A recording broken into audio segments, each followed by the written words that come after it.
Greetings from Porto's historic waterfront, and welcome to another episode of Learn About Port. As you can see, we are greeted by the seagulls here along the water, which is just part of the mystique of living in this place.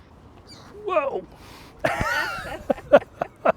We've learned in the previous episode that port is a sweet fortified wine made with indigenous Portuguese grapes grown in the Douro Valley and aged in the port lodges of Gaia. But what about the types of port? And is there really that much difference between them? Well, the short answer is yes. There can be a lot of difference between the families and even within the families themselves. There are four main types or families of port, and they are ruby, tawny, white, and rosé. Rosé ports are relatively new to the market, so we're going to focus on the other three. That makes up the majority of the port wine market. Each family of port is distinct in and of itself, and it has its own subclassifications within each family.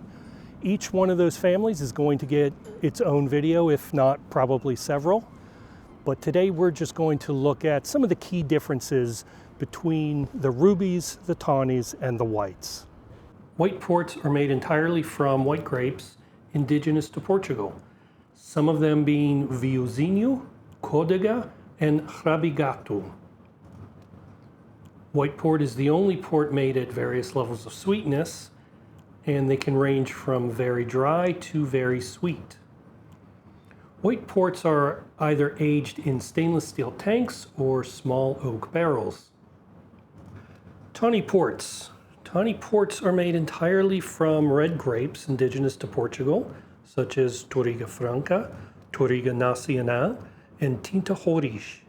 Tawnies are exclusively aged in small barrels or pipes of approximately 550 liters, give or take. Once tawnies are bottled, they will not continue to age. Ruby ports are also made from the same grapes that the tawny ports are made from, and can even come from the same base wine as the tawnies. All rubies begin their aging process in large vats, ranging in size from 20,000 liters to over 100,000 liters. They will spend 3 to 6 years in the large vats before being bottled. Vintage ports will continue to age in the bottle for potentially decades, even as much as 100 years or more.